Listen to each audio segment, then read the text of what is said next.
Ok, Eso es esto. bueno, hola, ¿cómo están? Un gusto de saludarlos por medio de Zoom UD TV. Para comenzar, les doy la bienvenida a todos y a todos los asistentes. En esta oportunidad tenemos el agrado como Facultad de Ingeniería de compartir con ustedes el lanzamiento del libro Invisibles, escrito por Pablo Reyes, ingeniero comercial de la Universidad Católica y magíster en proyectos urbanos y seguridad urbana. También es profesor de posgrado de la Universidad Adolfo Ibáñez en temas de cambio evolutivo cultural y director de la Cámara Regional de Comercio de Valparaíso. Por su parte, Daniel Fernández es profesor del Centro de Transformación Digital de nuestra facultad y fundador de la consultora Memética, además de ser director de la Fundación Teletón, entre otros cargos. Esta publicación de Pablo Reyes y Daniel Fernández utiliza la teoría evolutiva cultural para interpretar el movimiento social, sus orígenes y causas profundas, centrando el análisis en el mundo de los invisibilizados que salieron a expresarse, encontrando un sentido de pertenencia que les había sido negado por décadas. Tuvieron un acercamiento a esta temática con la nueva élite el año 2014 y no nos gusta el Chile que habitamos el año 2016. ¿Qué nuevas dimensiones de esta profunda transformación que vive Chile podemos encontrar con Invisibles? Le dejo la palabra a Pablo Reyes. Hola Constanza, mucho gusto. Un gusto a todas las personas que están conectadas. Muchas gracias a la universidad y a la Facultad de Ingeniería por la invitación. Eh, Contarles un poco como de la motivación del libro, de la motivación de esta trilogía. Nosotros con Daniel venimos hace ya varios años trabajando en distintos contextos, digamos, con la mirada evolutiva cultural sobre los fenómenos organizacionales y sobre los fenómenos sociales. En específico, el 2014 escribimos La Nueva Élite, donde quisimos dar una mirada a los últimos 50, 60 años de Chile, eh, y donde quisimos mirarlo desde precisamente desde estos lentes, o sea, cómo podíamos analizar qué es lo que había sucedido, qué es lo que había pasado en Chile en un contexto evolutivo cultural, más que en un contexto político de izquierdas y derechas, que es más superficial, que muchas veces se mira desde ahí. Y lo que encontramos fue, y lo que pusimos en ese momento fue que veíamos que al 2020 se venía un choque cultural importante en Chile porque aparecían distintas olas paradigmáticas con bastante fuerza y que no necesariamente son olas que pueden coexistir. Entonces, si nos vamos al fondo de la teoría, como para poder explicar un poco y dar un poco de contexto, básicamente los seres vivos y como nos vamos adaptando a las condiciones que nos tocan vivir. ¿Ya? Somos parte de un nicho ecológico con el cual interactuamos, y en la medida que ese nicho va cambiando, esas condiciones de vida van cambiando las valoraciones sociales, van cambiando los resultados en los que habitamos, van apareciendo necesariamente nuevas formas para poder gestionar, para poder lidiar con esas condiciones de vida. Y lo que ha ido pasando en la humanidad es que, eh, sobre todo desde 1950 en adelante, ya en el periodo de la posguerra, pero que ya viene igual de hace un par de cientos de años hacia atrás, la tecnología ha ido cambiando el mundo a una velocidad vertiginosa. Y eso ha ido generando que nuestra capacidad evolutiva cultural, que tiene que ver con nuestra capacidad de ir cambiando nuestros paradigmas para poder lidiar con aquello que nos toca vivir, se hayan visto muy tensionados. Entonces, en este calce que sucede entre el paradigma que usamos, el paradigma imperante para poder resolver lo que nos toca vivir, y esa condición de vida que tenemos que resolver, lo que ha ido pasando es que han ido apareciendo como capas de cebolla, digamos, una cultura que trasciende a la anterior y que trasciende a la anterior. eh, y hemos ido pasando, y llevamos probablemente más de 15.000 años, digamos, probablemente desde que somos sapiens, eh, con una primera cultura que tiene que, con un primer paradigma que tiene que ver con la pertenencia, con buscar la seguridad a través de la pertenencia. Y nosotros veíamos, incluso hacemos un mea culpa en la nueva élite, no le dimos la importancia que realmente nos apareció en este libro que tenía. eh, y que tiene que ver con que generamos pertenencia para poder sobrevivir en un mundo que no sabemos muy bien cómo movernos. Eh, por encima de ese paradigma surge el paradigma de la fuerza-poder, y que es un paradigma que básicamente comprende el mundo como un lugar peligroso, un lugar donde tiene que acumular poder para poder y ejercerlo, o aliarse de alguna forma en una forma de sometimiento con algún poderoso. Y ese paradigma tiene que ver con la fuerza-poder, ¿ya? Con vamos a ocupar el poder, vamos a ocupar la fuerza para poder sobrevivir en este paradigma que está tensionado por fuerzas poderosas que están en permanente pugna. Ese paradigma se trasciende con el paradigma del orden, ¿ya? Y el orden que pasa a cambiar la forma que estamos mirando el mundo y comprendemos el mundo como que tiene un orden superior, algún tipo de ordenamiento que nos da ciertas pistas y ciertas, no más que ciertas pistas, ciertas normas claras de cómo nos tenemos que comportar, cómo tenemos que ser. Aparece el deber ser con mucha fuerza. Este paradigma está bastante presente en Chile, ¿ya? Y parte de lo que nosotros vemos en Invisibles tiene que ver con el rescate de los dos paradigmas anteriores, el de la pertenencia y el de la fuerza-poder. Aparece posteriormente un paradigma que tiene que ver con el logro, que cuestiona el orden superior, que cuestiona que las cosas tienen que ser ordenadas para que puedan resultar, y dice como aquí hay que ponerle meritocracia, hay que ponerle innovación, vamos a hacer estrategias para generar los logros, que también es parte de los ejes centrales que estaban entrando en colisión. Había un paradigma de orden que quería sostener el statu quo, había un paradigma de logro más bien individualista en que la persona se hace a sí misma y tiene que generar estrategias para poder sobrevivir en una promesa de meritocracia, en una promesa de posibilidades. Y ahí nosotros en ese libro empezamos a ver que está apareciendo un paradigma que tiene que ver con la solidaridad. Y la solidaridad básicamente empieza a plasmarse en el contexto social eh, dando voz a aquello que estaba invisible, ¿ya? Mostrando que, que las cosas no eran blancas y negras, sino que habían infinitos grises entre medio. Eh, lo que genera una cierta alianza con estos paradigmas que habían estado olvidados. En la nueva élite nosotros proponíamos la necesidad de la emergencia de un nuevo paradigma, que era el integrador, que era el que básicamente decía, necesitamos solidaridad, necesitamos logro, necesitamos orden, necesitamos que exista esa fuerza poder puesta creativamente al servicio de lo que estamos viviendo, necesitamos pertenencia. Eh, y en este libro, de alguna forma, esbozamos también un paradigma siguiente que tiene que ver con el holismo, que tiene que ver fundamentalmente con aquello que ha pasado con el COVID, que nos pone en una situación de interdependencia global, en la que ya nuestra forma de concebir el mundo ya se escapa de nuestra realidad local solamente, sino que también eh, un murciélago mal cocinado en China puede tener cientos de miles de muertos alrededor del mundo, digamos, como nos apareció la interdependencia y que eso requiere nuevas capacidades, definitivamente requiere nuevas capacidades.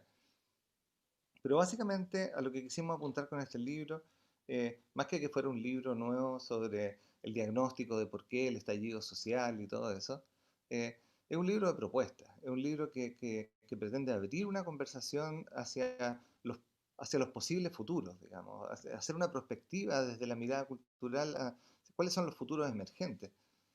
Y algo que vemos ahí con mucha fuerza, y por eso el título Invisible, es que en el camino dejamos como centrados en este paradigma del orden, en este paradigma del logro, que eran los dos imperantes, dejamos en el camino la manifestación de poder de las personas y dejamos en el camino la pertenencia. Y que sucede con mucha claridad en el estallido social, ¿ya? Y que son dos fuerzas que pueden ser antagonistas de todo lo que está sucediendo de alguna forma y encontrar una nueva pertenencia en un nuevo lugar que sea en la vereda al frente, pero al mismo tiempo son dos paradigmas culturales y son dos fuerzas culturales que tienen una infinita posibilidad de aperturar futuros posibles más inclusivos, con mayores capacidades de innovación, con el poder personal al servicio de aquello que queremos resolver como país. eh, si es que se le da un canal institucional, si es que se le da una escucha profunda y generativa a las tensiones que ahí están, a las diferencias que ahí están surgiendo, a la necesidad de pertenencia, a la necesidad de tener un canal expresivo de aquello que me está gustando, no me está gustando. Y ese es el desafío que estamos viendo con este libro, digamos. Y ahí nosotros proponemos ciertas pistas para el proceso constitucional y algunas otras cosas que Daniel va a profundizar.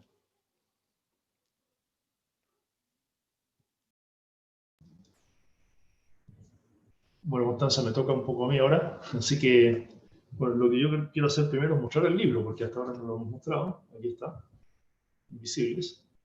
No es muy gordo, es ágil, es de lectura relativamente ágil.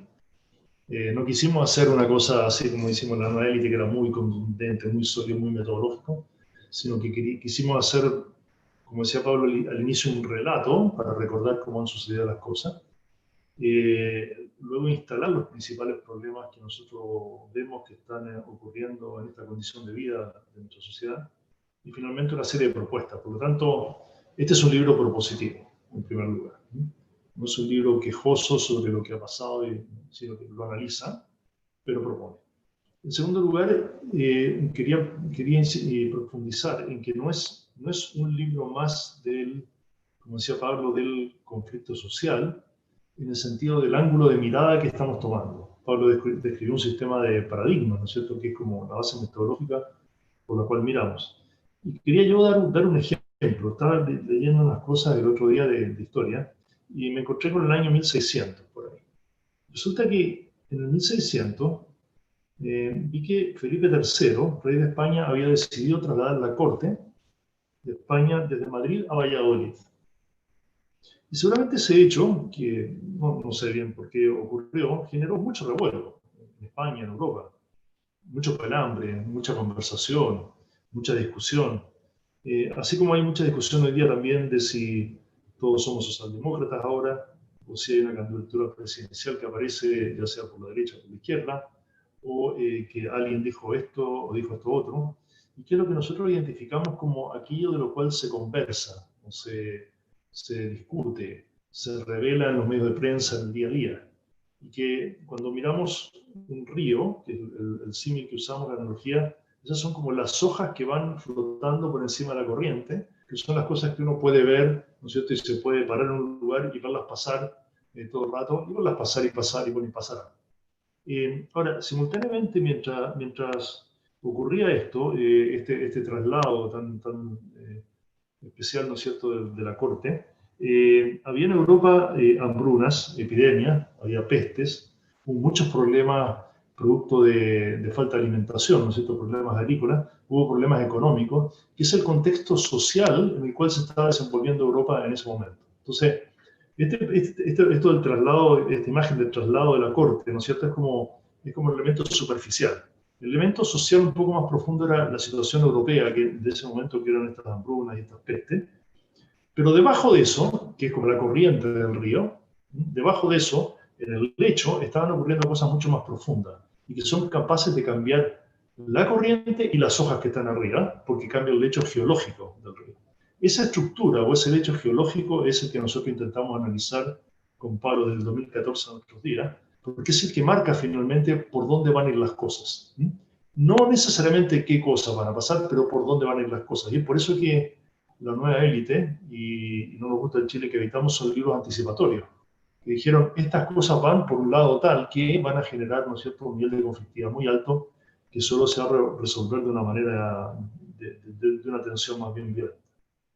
Mientras pasaban estas cosas en Europa, se creaba, ¿no es cierto?, en Holanda, la Compañía Neerlandesa de Indias Orientales, que es la primera corporación que existió a nivel mundial, en que Holanda le entregó a esta corporación el control de sus territorios de ultramar. Y no solo fue la primera corporación, sino que además, para juntar capital, abrió accionistas.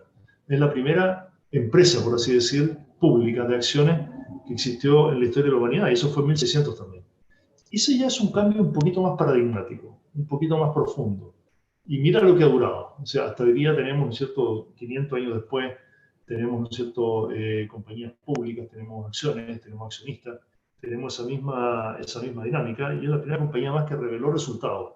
Antes el emprendimiento era más bien individual o por grupo, pero esta vez fue un emprendimiento más colectivo, instaló de alguna manera el inicio del sistema logro que mencionó Pablo, ¿no es cierto?, de objetivos, de estrategia, de logro de resultados, de sistema económico, un poco anticipándose a lo que sería la revolución industrial, donde ese sistema logro se instala, ¿no es cierto?, después la ilustración y la revolución industrial. Y más debajo, por aún de eso, estaba ocurriendo una discusión sobre ¿no es cierto?, sobre la astronomía, sobre si la Tierra era el centro del universo o no, las lógicas copernicanas, ¿no es cierto?, y la discusión de Galileo, y mientras la Iglesia instalaba una inquisición contra Galileo. Ese es un cambio paradigmático profundo que cambió la historia de la humanidad. Es decir, los humanos empezamos a concebirnos a nosotros mismos y a la Tierra, y a los astros y al sistema cósmico como un sistema distinto. Eso es un cambio paradigmático. Si nosotros nos quedamos con el traslado de Felipe III de Madrid a Valladolid, lo que vamos a ver es, perdón la expresión, chuchoca. O sea, vamos a ver, ¿no es cierto?, hojarascas, como decía el presidente Lago. Si nosotros miramos las corrientes del río y miramos, por ejemplo, las hambrunas, la situación, la condición de vida, vamos a ver la corriente del río. Pero si nosotros miramos el lecho geológico, vamos a entender las dinámicas que condicionan los dos anteriores. Y en ese lecho geológico es donde están la creación de estas compañías como un inicio, un paradigma nuevo, y el cambio total de paradigma que fue la astronomía. Entonces, desde ahí que nosotros analizamos. Y por eso es que el análisis tiene una mirada y un ángulo de mirada, un ángulo de enfoque distinto. Cuando nosotros miramos de ahí, empezamos a descubrir lo que ya dijo Pablo, no lo voy a repetir, además lo dice siempre mucho mejor que yo, porque él sabe mucho más de teoría y es profesor de muchos años en esto. Lo que sí quiero decir es que desde esa lógica de falta de pertenencia que mencionó Pablo y de un intento de capitalizar la paradigma de fuerza-poder de una manera emprendedor, creativo, innovador, nosotros desarrollamos lo que se llama una agenda evolutiva, es decir, cómo desde las nuevas, tal vez desde la nueva constitución o de nuevas formas de convivencia podemos ir a rescatar esos paradigmas que habían quedado un poco atrás para darles cabida en esta sociedad. Cuando nosotros miramos que el 20% de los chilenos vive en una situación de pobreza multidimensional, son 3,5 millones de personas que se están quedando atrás. Y esos son de alguna manera los invisibles que nosotros hemos rescatado, y más que nosotros ellos mismos se han rescatado al visibilizarse durante una protesta social. No nos interesa tanto la primera línea, que es la manifestación de fuerza y violencia más de punta, ¿no es cierto?, que tuvo el movimiento. Sí nos interesa rescatar ese grupo de personas que están de alguna manera marginalizados y que la sociedad no dejó aparecer, como dicen Humberto Maturana y Jimena Ávila en su último libro. Entonces, no hay nada peor que no te dejen aparecer. O sea, antes que te insulten, antes que te agredan, antes que te digan, mucho peor es que ni siquiera te vean, que ni siquiera existan para la sociedad. Entonces, el rescate de esos invisibles que nosotros pretendemos que se desarrolla a través de esta agenda evolutiva donde planteamos, ¿no es cierto?, qué elementos debieran actuarse, sí desde el mundo social y del mundo de la política, pero considerando estos paradigmas profundos para poder habilitarlos y restablecerlos y reinstalarlos. Y dentro de esas propuestas que nosotros hacemos está que la nueva Constitución ojalá hubiera sido desarrollada a través de sistemas de colaboración y de conversaciones generativas y no de disputas de trinchera como las que estamos viendo en este momento desde un punto de vista político. Sentimos que la Convención Constituyente va a reproducir este sistema político de alguna manera, porque va a estar controlado por los partidos políticos, y somos un poquito pesimistas respecto de que logre ver evolutivamente, desde esta lógica evolutiva y con una cabeza bastante abierta, más allá de la hoja en blanco, con la cabeza en blanco, por así decir, desprovista de mitología, de dogma, una conversación que permite incorporar estos elementos de pertenencia, de fuerza-poder, sanar ciertos elementos de logro y competencia individual que están de alguna manera, por así decir, exacerbados. Finalmente, tal vez para terminar esta parte y para dar espacio a la conversación, que creemos que es lo más interesante, quería decir que nosotros consideramos que hay 3 elementos claves que son parte del diagnóstico, pero parte de la propuesta también, que desataron este fenómeno en gran medida y que tienen que salir a ser resignificados en la sociedad y esperamos una nueva constitución, que son la meritocracia, la democracia y el mercado. Voy a partir por la democracia. Nosotros tenemos democracia, sí, desde los 90 tenemos democracia, en el sentido de que se han vuelto a recuperar los derechos humanos, los derechos básicos, y elegimos personas que nos representan y ejercen la actividad política. Pero eso es una democracia de alguna manera superestructural. No tenemos un sistema democrático real en la base, en que nosotros podamos convivir en la honestidad y el mutuo respeto, como dice también Humberto Maturana, es decir, una democracia de las personas a un nivel horizontal en la base y en todas las instancias de colaboración y participación. Entonces, no es una democracia profunda, sino que es una democracia superestructural que además está muy cuestionada. Si nosotros no resignificamos esa democracia y no la profundizamos, vamos a seguir teniendo un problema. En segundo lugar está la meritocracia, que Pablo también la anticipó, que es la promesa de que si yo me esfuerzo, y aprovecho las oportunidades, entonces voy a progresar. Si no lo voy a hacer yo, lo va a hacer mi hijo, a través del crédito universitario, a través de la educación universitaria gratuita, etc. Bueno, lamentablemente eso tampoco ocurrió. Y hay 12 autores que nosotros citamos y desarrollamos. ¿No es cierto? Uno que es Seth Zimmerman, de Yale, de la Universidad de Yale, del área de economía de la Universidad de Yale, que él ha hecho varios estudios en Chile sobre cómo los profesionales que logran llegar a instancias ejecutivas, él toma básicamente las empresas cotizadas en bolsa, y a los niveles incluso inferiores, son personas que provienen de ciertas castas, por así decirlo. Es decir, ya lo sabemos, lo hemos hablado muchas veces, de ciertos colegios, de cierta estructura, incluso de ciertas concepciones religiosas, de ciertas familias, y entonces se produce una suerte como de bloqueo, ¿no es cierto?, de la llegada de personas diferentes a esa élite. Y entonces la élite no se diversifica, ya sea porque no hay recambio, como decía Cristóbal Belolio en nuestro lanzamiento del libro, porque no hay recambio de personas, ya sea también porque es una élite muy endogámica, que conversa consigo misma, lee solamente lo que leen, no leen estos libros y de otros autores que anticipaban el conflicto social que se venía. Y por lo tanto, llegar hacia a ese lugar es muy difícil. Y luego hay un libro del año pasado de Daniel Markowitz que se llama La trampa de la meritocracia, donde dice, en realidad, se ofrece algo que es imposible porque hay mucha diferencia en la base. Es decir, se dice que luego para entrar a la universidad y para competir en puestos de trabajo hay una cierta igualdad, que hay gratuidad, ¿no es cierto?, etcétera, pero ya venimos muchos con un déficit, ¿no es cierto?, en la base educacional desde la primera etapa cognitiva, desde los 4 o 5 años, ya sea porque no existen los jardines infantiles y los colegios que lo habiliten, ya sea porque la familia donde viven esas personas no tienen la educación y la cultura suficiente. Entonces, él dice, la única forma de lograr una real meritocracia es igualar en la base, la educación. O sea, que la educación pública, la educación privada sea de calidad, igualitaria, en la base, desde los 5 o 6 años en adelante. Si no, dice Markowitz, no vale meritocracia. Entonces, también ofrecimos meritocracia, digo ofrecimos, la élite, y no funcionó. Y el último elemento es el mercado, ¿no es cierto?, que se instaló, ¿no es cierto?, como un factor donde todos podían competir en igualdad de condiciones, todos tenían acceso a los bienes y servicios, había acceso libre a toda la información, pensando más bien en un mercado perfecto.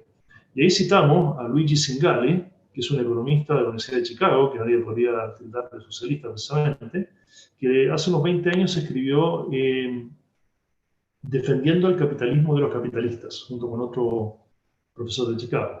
Y él lo que hace es cuestionar no el capitalismo, sino la forma en que los capitalistas han utilizado el capitalismo, a través de lobby, a través de influencia en la regulación, a través de colusiones, a través de información privilegiada, para obtener ventajas en desmedro de otros grupos de personas, ya sean consumidores, ya sean competidores, etc. Por lo tanto, la promesa del mercado transparente, libre, accesible también es una promesa fallida.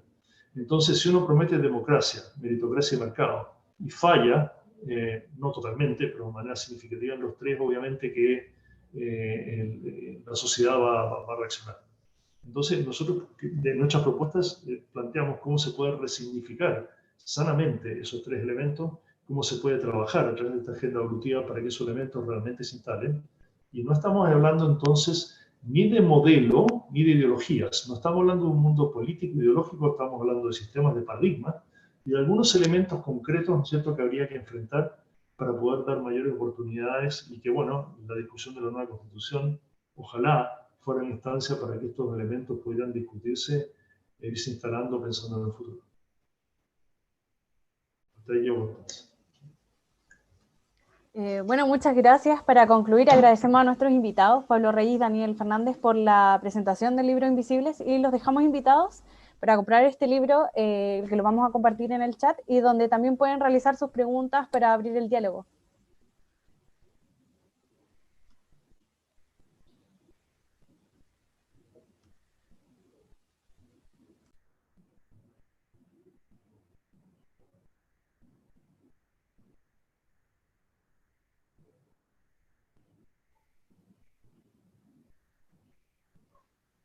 Había una pregunta que tenía que ver sobre cómo está impactando este cambio cultural en el contexto del el COVID, en este contexto cultural. Creo que es algo bastante contingente y que y que lo saca también más allá del contexto político del que venimos hablando. Eh, Nosotros vemos el COVID como un acelerador, de alguna forma, del proceso evolutivo cultural, que pone de manifiesto, tal como yo les decía al principio, digamos, en esta lógica de el mundo que nos toca vivir y la forma en que solucionamos este mundo, ese mundo no solamente es tangible, no solamente es las cosas que existen en el afuera, sino que también hay una parte importante en el aspecto interno, en el aspecto de la visión de ese mundo que yo tengo, la interpretación de ese mundo, los juicios que yo tengo sobre ese mundo. Y esto nos quedó fuera del mapa. Y eso es muy importante porque cuando suceden fenómenos que rompen la escala y que de alguna forma lo que venimos evitando en los últimos 50, 70 años, es la aparición cada vez más frecuente de fenómenos que rompen la escala, eh, nos pone en jaque las estructuras culturales que venimos ocupando para solucionar eso. Entonces, ¿cuántas organizaciones tenían a la vista la posibilidad de que pudiera existir un fenómeno global con incidencia de esa fuerza, un fenómeno local con una incidencia de esa fuerza a nivel global? Probablemente ninguna. No estaba en los planes estratégicos, estaba precisamente en aquella zona que los planes estratégicos dejan quieta para poder seguir analizando, para que el modelo les funcione.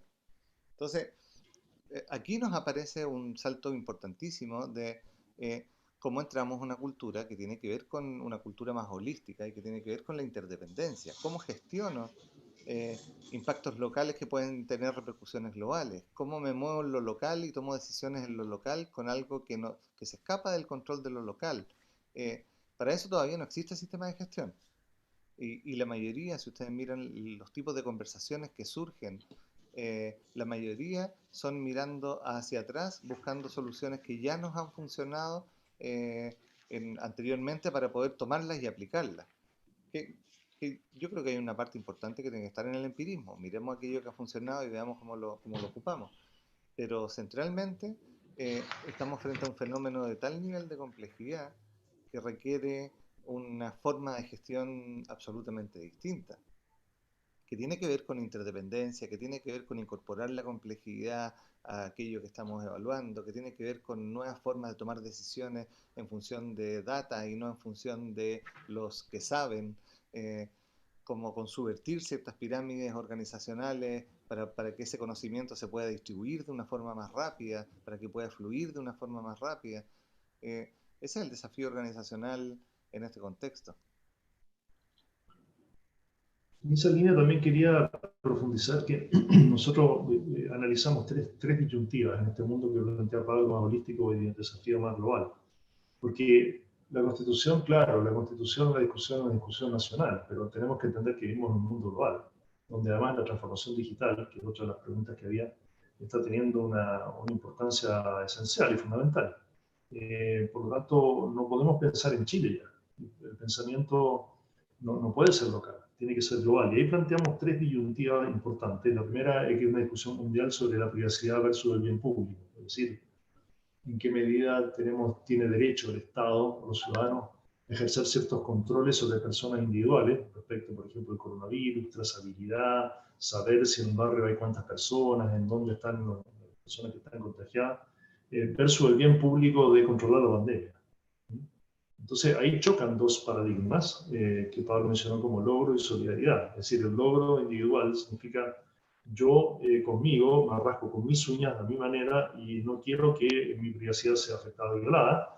Y el paradigma de solidaridad está diciendo, ¿sabes qué? Este es un problema de todos y por lo tanto si no nos apoyamos entre todos, cada uno se rasca con sus uñas, no vamos a llegar al resultado. Y luego está entonces el sistema orden, ¿no es cierto? Que es como la jerarquía, la burocracia, que entonces empieza a imponer normas y reglas para tratar de regular, ¿no es cierto?, esta situación de individualismo exacerbado y trata de que la solidaridad se expresa a través de las reglas. ¿No? Entonces, la discusión sobre qué tanta privacidad, qué tanto bien público respecto de los sistemas digitales es una discusión global. La segunda es cómo gobernar globalmente, lo que Pablo mencionó, que es desde el murciélago hasta el cambio climático. Es decir, el murciélago el último capítulo se llama efecto murciélago, ¿no es cierto? Que es como una ironía entre el efecto mariposa y y estos cambios globales de escala global, ¿no es cierto?, de escala mundial. Entonces, ¿cómo se gobierna un mundo? ¿Cómo se gobiernan países en un mundo donde decisiones locales tienen impacto global?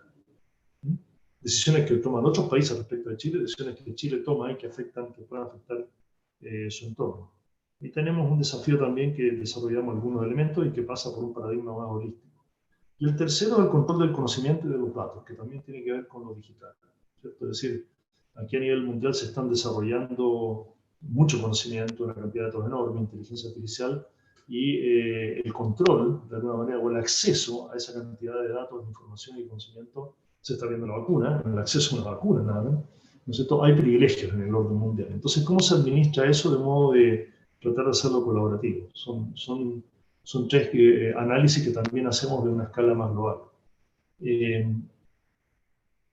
Ahora, hay una pregunta aquí que la tomo y después si Pablo quiere, que la aportas de un cambio constitucional. ¿Qué cosas deberíamos promover para no repetir los errores del pasado, la invisibilidad, esta invisibilidad? Primero dice que es insostenible bajo ciertas lógicas de libre mercado y de profunda desigualdad. Lo que es el mercado ya lo dijimos, el tema no es el mercado, sino cómo los mercaderes usan el mercado, ¿no? Cómo los capitalistas usan el capitalismo. Y ahí hay sistemas de regulación, sistemas de control, de ética, de reputación que pueden permitir un mercado más abierto y igualitario. La desigualdad es un fenómeno bastante global, pero aquí mencionan no repetir la invisibilidad, y Pablo lo mencionó, es invitando a pertenecer, ni siquiera invitando, dándole espacio para pertenecer.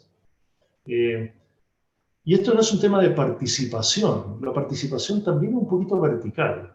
Yo te doy a ti participación para que tú participes en lo que yo te digo y de la manera que yo quiero. Eso no es lo que necesitamos para incorporar a la invisibilidad. Lo que necesitamos para incorporar a la invisibilidad es decir, yo te necesito a ti para colaborar en diseñar un sistema conjunto que nos incluya a todos. Y por eso que parte del eslogan, por así decirlo, la bajada, el grito invisible, el eslogan de campaña es hasta dónde llega el nosotros. ¿Quiénes somos en ese nosotros? ¿Incluimos a los invisibles en el nosotros? Si los incluimos desde la élite, por decir así, bueno, tenemos que buscar los espacios de colaboración. Y esos espacios de colaboración se dan, tenemos una oportunidad buena en la nueva Constitución.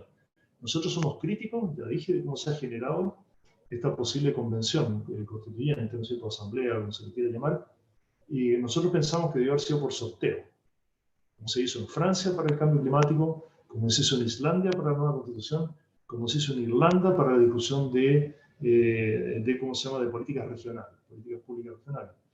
¿Por qué por sorteo? Porque esa es la representación ciudadana. Ahora, la gente dice, no, pero es que la gente común no entiende de. En los lugares donde se ha hecho, cuentan con una asesoría de altísimo nivel, universitaria, de expertos, de organizaciones, que exponen, participan, pero al final los ciudadanos están representados. Lo que estamos haciendo es repetir la lógica política trinchera con una votación que va a dejar algunos de izquierda, otros de derecha, otros más o menos de centro, y en función de eso, entonces, la dinámica que ya conocemos, se van a resolver negociaciones de deberes y derechos. Creemos que esa no es la forma de incorporar estos, comillas, invisibles, como aquí se pregunta. Sí, yo quisiera ahí como acentuar de alguna forma esta, esta lógica de el libre mercado genera desigualdad.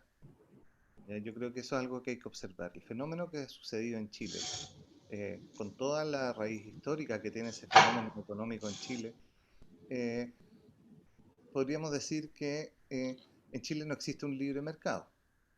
Porque el libre mercado tiene ciertas concepciones en su base que tienen que ver fundamentalmente para que los agentes toman decisiones con información disponible transparentemente para todos los agentes. ¿Ya? Por lo tanto, la información es abierta, disponible, y en función de eso, los agentes económicos tomamos decisiones tratando de maximizar utilidades.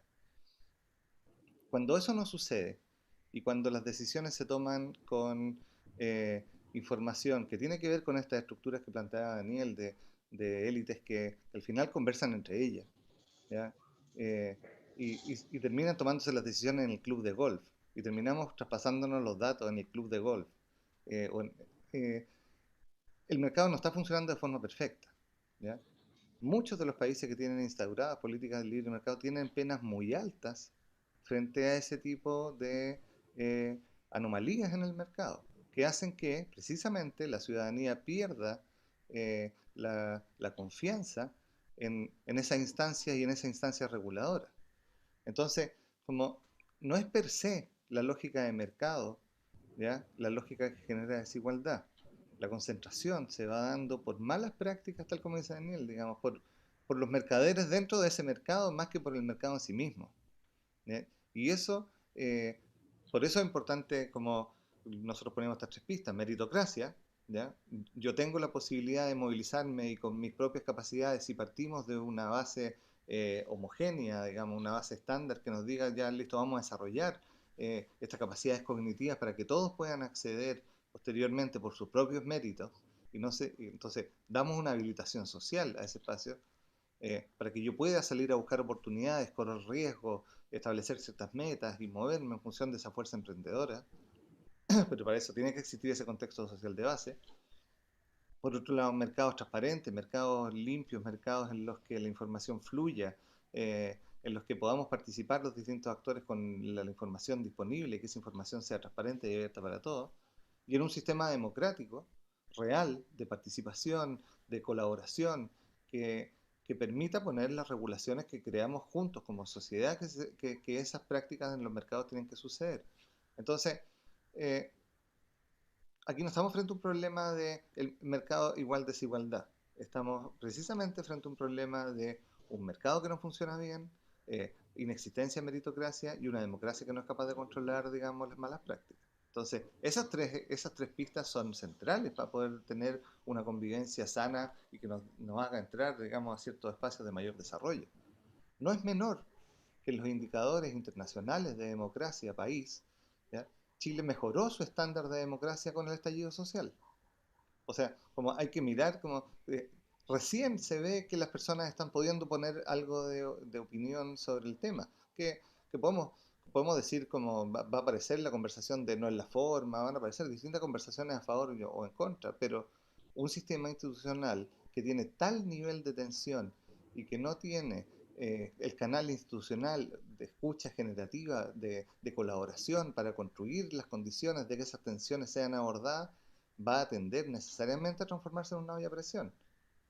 Entonces, estas tres pistas, meritocracia, mercado y democracia, son centrales para la nueva convivencia y ojalá que en la nueva constitución que muy probablemente, bueno, que con el apruebo de octubre y posteriormente se empieza a construir, eh, se sienten las bases para que eso funcione de una forma que nos permita ampliar definitivamente el nosotros y que ese nosotros no sea de yo y mis amigos, yo y mis parientes, yo y mis compañeros de curso de los 5 colegios que están a la cabeza de, sino que sea un nosotros que sea lo más abarcativo posible.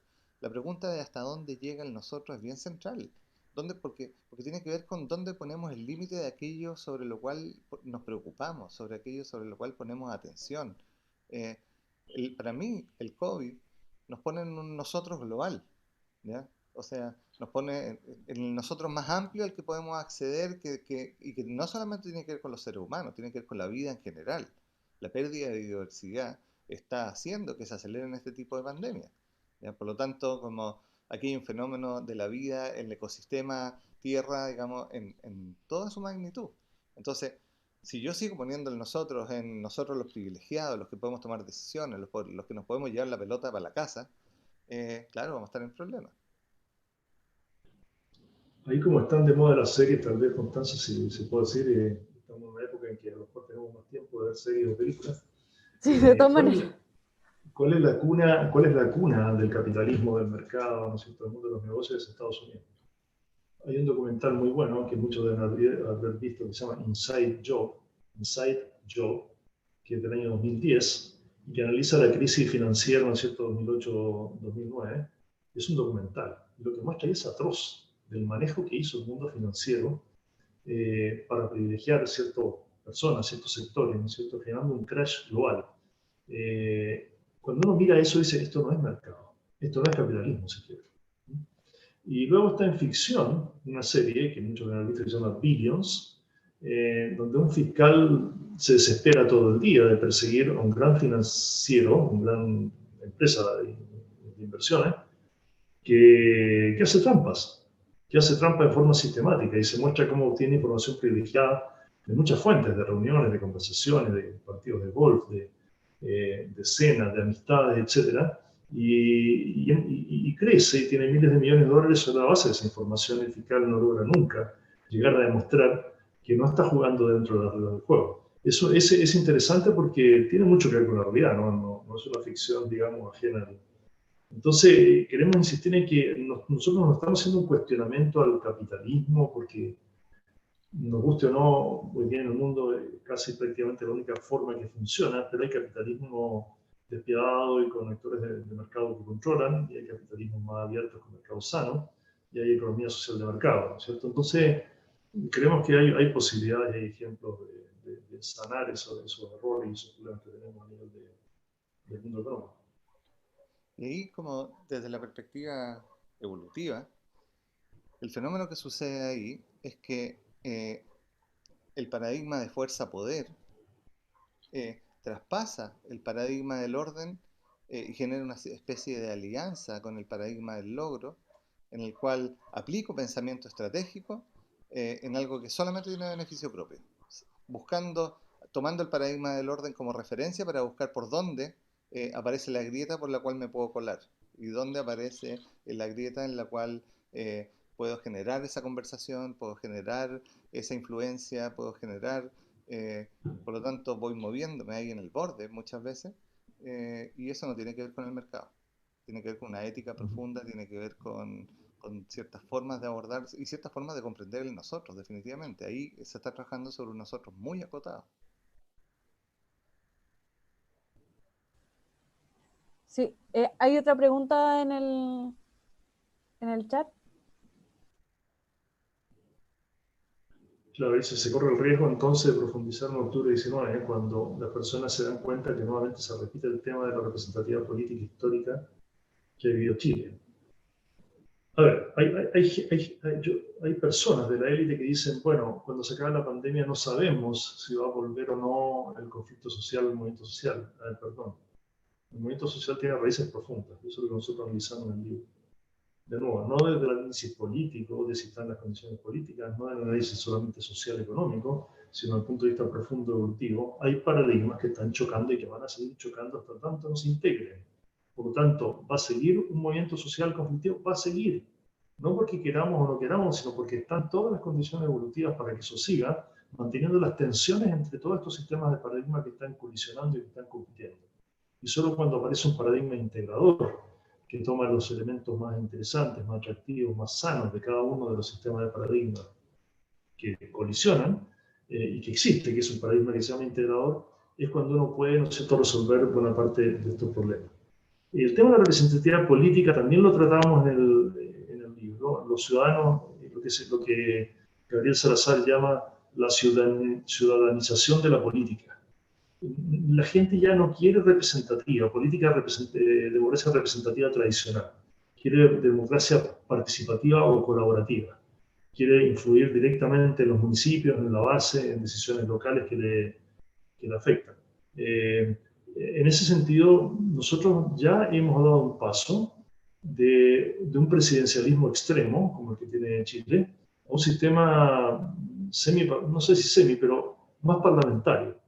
Recordemos quién tuvo la iniciativa del plebiscito, fue el Parlamento. El presidente finalmente lo tomó y lo materializó, pero fue el Parlamento el que propuso eso. ¿Y quién hizo un plebiscito primero? Los alcaldes. Entonces, naturalmente la sociedad ha ido bajando, por así decirlo, acercando más a la ciudadanía la toma de decisiones en esta materia. Y nosotros planteamos en el libro que el sistema presidencial no resiste más y que se necesita un sistema parlamentario, ¿no es cierto?, definitivamente, donde si el gobierno no tiene la popularidad que tiene que tener y no tiene las herramientas y tiene minoría dentro del Parlamento, bueno, hay que reconstituir una forma de gobierno en que se exprese esa nueva mayoría.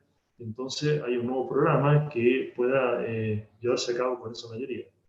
Entonces el tema de la representatividad política e histórica que hace la pregunta es que es muy rígida. Nosotros elegimos y 4 años de rigidez de representatividad política. Eso no puede ser.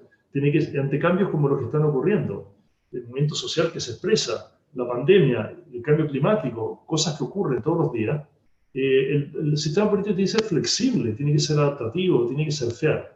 Y no puedes tener un sistema del nivel de rigidez que hoy día tenemos. Por lo tanto, ese sistema de por sí mismo, por la rigidez que tiene, ya no representa de partida. Después hablemos ya de las personas que dentro de ese sistema político han hecho cosas que a nadie le gustan, ¿no es cierto?, y que se han desprestigiado. Pero tenemos un sistema político rígido. Y efectivamente, nosotros creemos que en la Convención Constituyente se va a reproducir de alguna manera la forma de representatividad política histórica. Porque al final son los partidos políticos los que van a decir: esta es mi lista, las personas esas van a postular con unas ciertas ideas preconcebidas y van a llegar a una convención constituyente defendiendo esa idea específica. Entonces, ¿de qué hoja en blanco estamos hablando? Estamos hablando que en la elección de esa persona ya se zanjaron buena cantidad de las discusiones, ¿no es cierto? Porque hay representaciones ideológicas ya preconcebidas. Entonces, en ese sentido, yo por lo menos soy un poco pesimista de la metodología.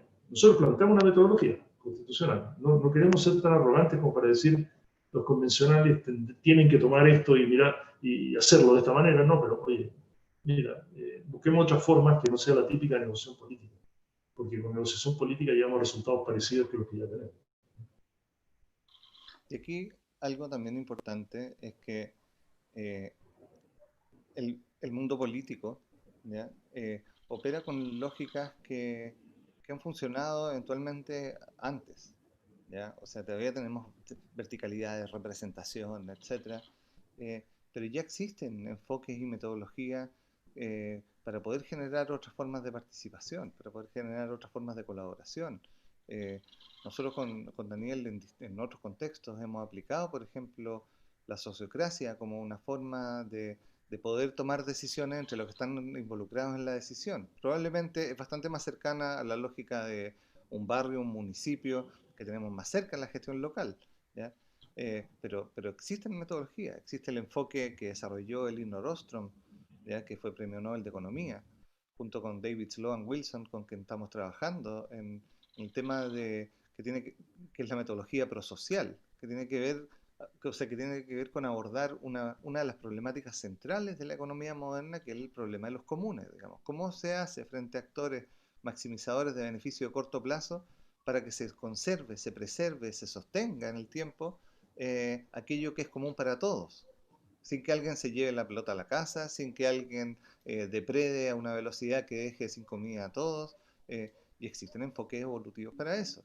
Entonces, es un momento en el que también es importante cuestionarse los métodos, ¿ya? Y mirar otras experiencias, mirar otros enfoques, nuevas perspectivas, porque esto requiere ampliar un poco los paradigmas sobre los cuales vamos a entrar, porque si no, definitivamente vamos a entrar en una conversación de punto fijo, de trincheras, a defender posiciones, con posiciones preconcebidas, con claridad de hasta dónde puedo negociar y cuánto puedo ceder y cuánto no puedo ceder y cómo yo te doy esto y tú me das esto, y muy probablemente este movimiento social puede terminar no reconociendo ese proceso, digamos. Aquí en el chat preguntan, ¿no es cierto? No sé, Constanza, si los tomo. Sí, ¿cómo se evita que estos representantes e instituciones no se corrompan y que realmente cumplan con los deberes de su cargo? Lo pregunta Álvaro Villanueva. Y luego también Iris Urbina pregunta cómo abordamos como país la falta de ética a todo nivel, que se relaciona un poquito, entonces las quiero tomar un poco de las dos. Mira, la ética es algo que se aprende, que se asimila, que tiene que ver con temas familiares, de educación y de prácticas como persona. Por eso cuando Maturana dice la democracia entendida como la convivencia, la honestidad y el mutuo respeto, es eso, finalmente. Y eso se enseña en el colegio. No se aprende de democracia cuando uno tiene 18 años y va a votar. Se aprende de democracia en la casa, en la familia, en los colegios, en la convivencia diaria. Y la democracia se basa como sistema de convivencia en ser honesto consigo mismo y con los demás y en respetar los derechos de los demás por encima, ¿no es cierto?, de los intereses individuales. Eso es un factor cultural de nuevo. No es un sistema de representación política, es un factor cultural. Si nosotros asimilamos mejor los paradigmas de pertenencia y solidaridad, creo que vamos a aprender más sobre democracia, sobre respeto y sobre honestidad. Pero es un tema de enseñanza en la base, la ética, la honestidad. Ahora, dicho eso, como el mundo no es ideal, si siempre hay deshonestos, el punto es que ojalá esos deshonestos no sean los que tengan la ventaja y tengan el control. Y en ese sentido, cuando hay sistemas de poder muy concentrados, hay mayor riesgo de corrupción. Los fenómenos que minimizan la corrupción son los que distribuyen más el poder, porque hay contrapesos. Y si los ciudadanos están muy cerca, como en el caso de las municipalidades, ¿no es cierto?, de las autoridades, su capacidad de control es mucho mayor. Y luego, claro, hay prácticas de transparencia que han ido mejorando en Chile, que son claves, ¿no es cierto? El Consejo de Transparencia y la posibilidad de abrir la información siempre de alguna manera regula, ¿no es cierto?, los malos comportamientos. Y finalmente, creo que es clave el rol de la prensa. El rol de una prensa libre, realmente responsable. Oye, a ver, la mayor cantidad de casos que se han conocido, me vino el recuerdo, ¿no es cierto? Me tocó en TVN el tema Cardima, estamos hablando hace 11 años. El tema Cardima lo reventó TVN, no lo reventó ninguna institución, ninguna autoridad. Y muchas de las cosas que han sucedido en el tiempo, las radios, los diarios, la propia televisión con sus denuncias, con sus programas, ha logrado, ¿no es cierto?, develar esas situaciones. Porque lo peor para la corrupción es cuando no se sabe nada, la opacidad. Cuando hay más transparencia, cuando hay más posibilidad de denuncia, cuando hay más riesgo, entonces los deshonestos tienden a portarse un poquito mejor. Y la lucha que tenemos que dar, quienes están aquí, los honestos y los que defendemos la ética, es no dejarle espacio a que los deshonestos ganen. Denunciar, participar, informar, enseñar en la honestidad. Mostrar en cada día, en cada acción, en cada conversación, que si no nos respetamos entre nosotros, si no somos honestos, si no reducimos las prácticas de dominación de unos por sobre otros, es muy difícil, ¿no es cierto?, que haya honestidad y que las instituciones, sus representantes no se corrompan. Esa es la idea que se me ocurre. Porque este no es un tema que tratemos en el libro, lo quiero decir. La corrupción no es un tema que tratemos en el libro. Sí decimos que la democracia, la honestidad y el mutuo respeto es la herramienta, por así decirlo, de convivencia más sana que podemos alcanzar. Y no es fácil porque requiere de cambio cultural y educativo.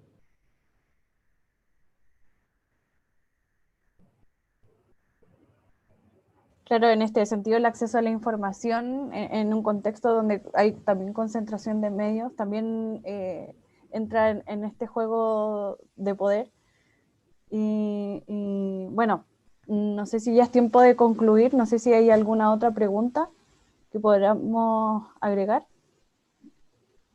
Tal vez, Pablo, si puedes comentar el tema de redes sociales y apertura, porque recién Constanza decía la concentración de los medios, ¿no? Hoy día se han distribuido mucho más, pero la Claro, calidad de la información también ha bajado, ¿no?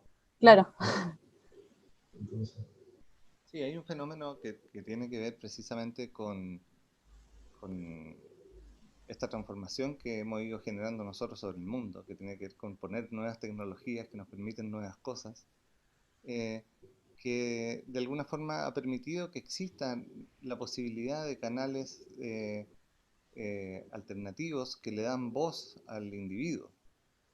Eh, pero, pero al mismo tiempo nos ha puesto frente a la problemática de que rápidamente también eso es tomado con los paradigmas anteriores para ver cómo se saca provecho a eso. Y al principio cuando yo recuerdo haber tenido, no sé, un blog hace 15 años, el 2005, y hicimos un proyecto, me acuerdo de Management 2.0, que cómo iban a impactar las redes sociales en el futuro de la gestión y todo eso.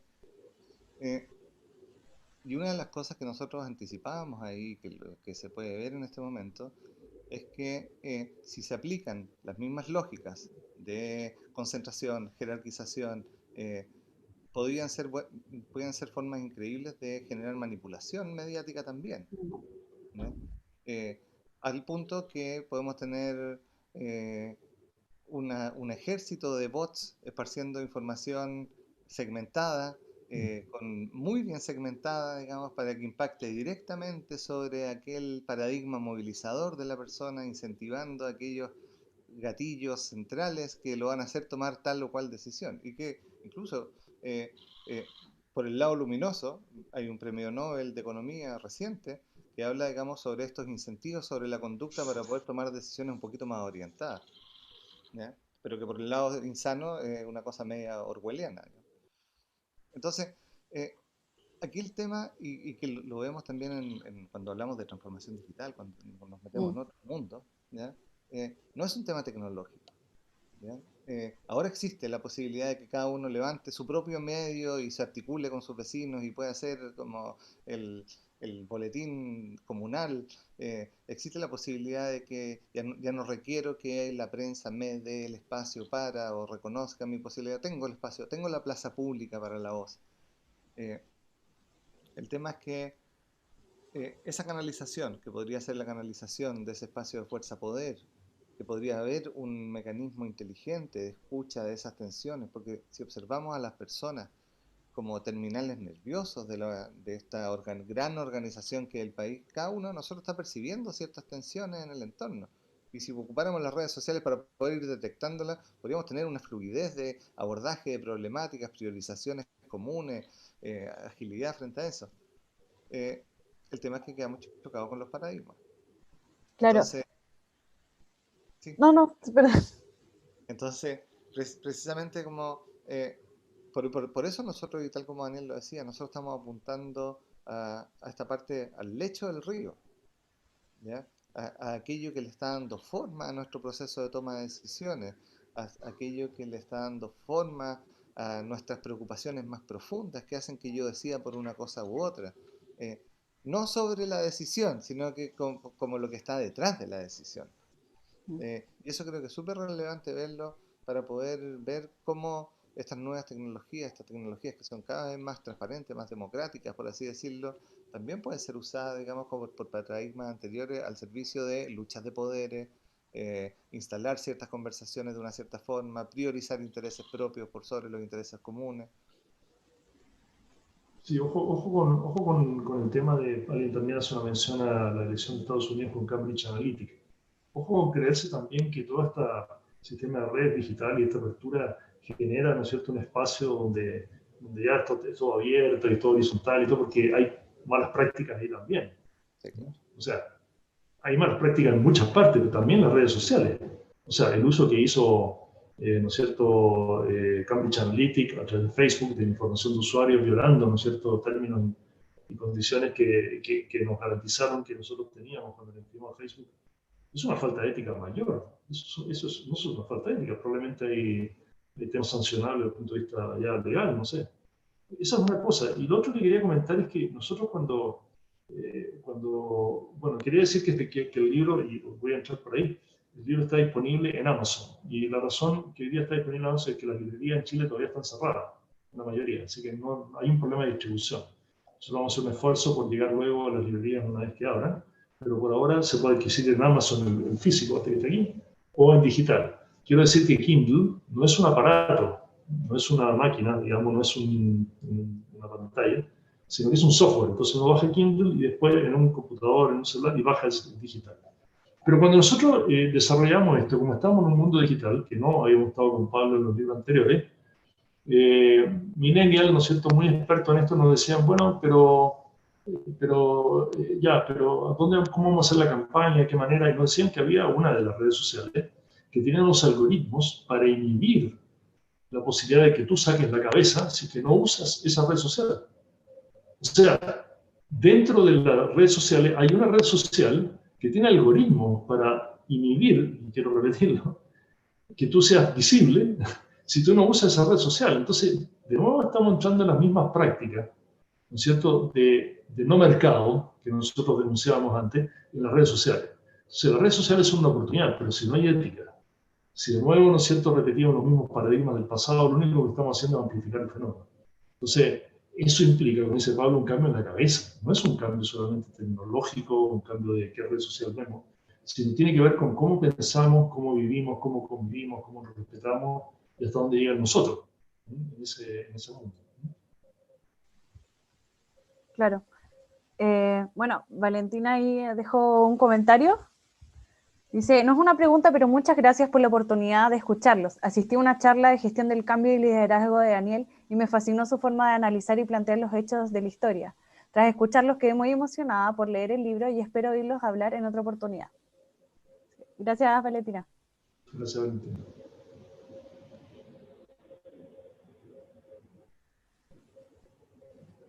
Ahí está. Bueno, si es que no hay alguna otra pregunta o acotación, ya cerramos esta ronda de... Hay otra pregunta.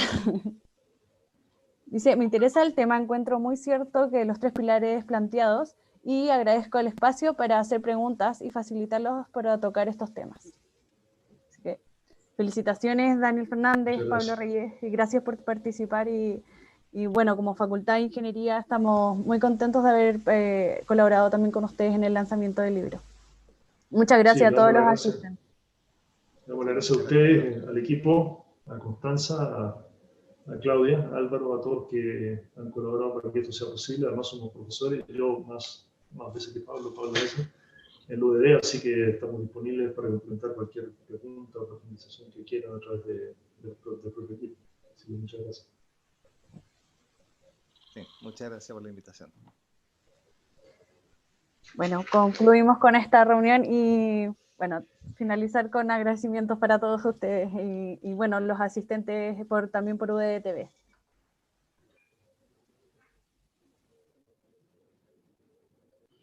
Chao. Chao.